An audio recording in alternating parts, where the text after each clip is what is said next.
देवियों और सज्जनों नमस्कार। एक यशस्वी महान संत, कुशल प्रशासक, बेधड़क व्यक्तित्व, अतुल्य वक्ता माननीय प्रधानमंत्री श्री नरेंद्र मोदी जी को उनके जन्मदिन पर ढेरों शुभकामनाएं। मैं वैसे किसी की आसानी से बड़ाई नहीं करता, एक सैनिक होने के नाते कटु सत्य आपके सामने कुछ रखूंगा मैं और ये पूरा देश श्री नरेंद्र मोदी जी को क्यों पसंद करता है। वो रिश्तेदार नहीं है, वो मेरी जाति से नहीं है, वो मेरे क्षेत्र से नहीं है, मेरे राज्य से नहीं है, लेकिन फिर भी मैं उसको क्यों सल्यूट करता हूँ। कुछ कारण बताऊंगा आपको मैं। सबसे पहले तो ये वो नेता है जो कभी भी फटे पुराने कपड़ों, बिखरे बालों या गंदी स्थिति में आपको दिखाई नहीं देगा। माननीय नरेंद्र मोदी की बॉडी लैंग्वेज बहुत प्रभावशाली लगती है, उसकी चाल मर्दानगी से भरी हुई है। वो एक सिपाहियों के साथ सिपाही लगता है, किसान के साथ किसान लगता है, शिक्षकों के साथ शिक्षक लगता है, प्रशासकों के साथ प्रशासक लगता है, नेताओं के साथ महान नेता लगता है। वह भगवा वस्त्र में साधु की तरह दिखता है, सैनिक पोशाक में सैनिक जैसा दिखता है, साधारण रोजमर्रा के कपड़ों में एक दिव्य राजकुमार जैसा दिखता है। देशभक्ति उनकी सांस और अनुशासन उनका ब्लड ग्रुप है।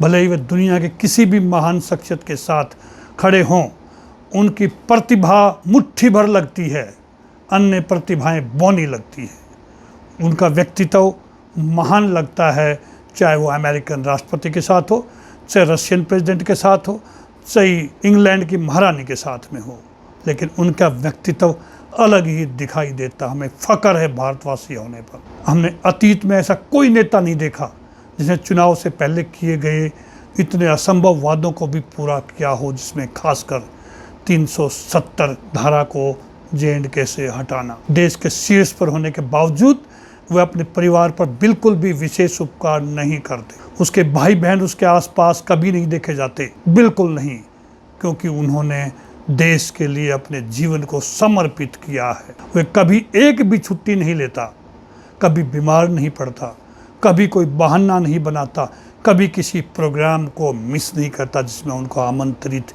किया गया है। वे जनता कितना भी उनके बारे में कहे और वो चुप रहते हैं, चाहे उनके विरोधी नेता बहुत कुछ उनके बारे में बोलते रहते हैं, लेकिन वो कभी अपना मुंह नहीं खोलते। वो ये भी जानता है कि दूसरे व्यक्ति को कैसे चुप रखना है, लेकिन उनकी महानता है कुत्ते भौंकते रहते हैं, हाथी और शेर चलते रहते हैं। इस सारी व्यस्तता के बीच वह कोई भी बहाना नहीं बनाता। उसका सेंस ऑफ ह्यूमर अद्भुत है। जब वो बात करते हैं, बच्चों से बात करेंगे, बच्चे खिलखिला उठते हैं, युवाओं से बात करेंगे, युवा में जोश भर जाता है, महिलाओं से बात करेंगे, महिला प्रफुल्लित हो जाती हैं। उनका भाषण तेज और अद्वितीय है। अभिव्यक्ति के लिए भाषा का प्रवाह भी बहुत अच्छा है। वे कवि भी हैं, जब मूड में होते हैं अच्छी अच्छी कविता भी वो सुनाते हैं। संस्कृत का भी उनको ज्ञान है। महाभारत और गीता उन्होंने अच्छी तरह से अध्ययन कर रखा है। आपने देखा होगा अपने भाषण में कभी कभी गीता के श्लोकों का भी वो जिक्र करते हैं। वो अपने विरोधियों को धोखे या चुनौतियों से कभी नहीं डराता, अपने विरोधियों को काम करके दिखाता है और उनको महसूस कराता है कि सब लोग इतनी मेहनत करके उनके बराबर का देश के लिए समर्पण दिखाएं। वह अपने विरोधियों या अभिव्यक्ति की बकवास का जवाब देने में अपना समय बर्बाद नहीं करता, बल्कि पूरी कूटनीति के साथ अपने कर्तव्य के प्रति वफादार रहता है। न सिर्फ सही फैसला, बल्कि उसकी सतर्कता और समर्पण की भी सबसे ज़्यादा ज़रूरत है। उनका व्यक्तित्व हिंदू संस्कृति का एक पवित्र प्रतीक होता है। उनका पहनावा, चूड़ीदार, कुर्ता, जैकेट, ये उनके पहनावे के जनरली देखे गए हैं, लेकिन जब विदेश के दौरों पे जाते हैं वो अच्छी तरह अपने आप को सजा सवर के उनके सामने पेश होते हैं। सूट टाई की जरूरत है, टाई भी लगाते हैं। वो कभी कभी वो बंद गले का कोट भी पहनते हैं। उनके चेहरे से भारतीयता, हिंदुत्व, एक अच्छे प्रशासक का तेज उनके चेहरे से देखने को मिलता है। उसकी आंखों में चरित्र की चमक इतनी शक्तिशाली कि वो उसे सम्मोहित कर सकता है, किसी को भी महसूस करा सकता है कि वो नरेंद्र मोदी भारत का एक प्रधान सेवक उनके सामने खड़ा है। इस आदमी को कोई प्रलोभन नहीं है, कोई डर नहीं है, उसके लिए स्वार्थ मायने नहीं रखते। बहुत लोग आरटीआई से उनके खाने के बारे में डिटेल मांगते हैं। वो खिचड़ी खाते, जो सबसे सस्ता, जो गरीब का भोजन है, उसको खाने में यकीन करते हैं। सुबह एक योग शिक्षक की तरह वो अपने आप को योग करवाते हैं। वो मिसाल पेश करते हैं जिस भी देश में जाते हैं, अपनी संस्कृति का, अपनी भाषा का, अपनी देश की विशालता का, अपनी सैनिकों के पराक्रम का वहाँ जाकर लोहा मनवाते हैं। और आखिरी, लेकिन कम से कम 70 साल से ज़्यादा उम्र होने पर भी यह आदमी दिन में 15 से 20 घंटे काम करता है।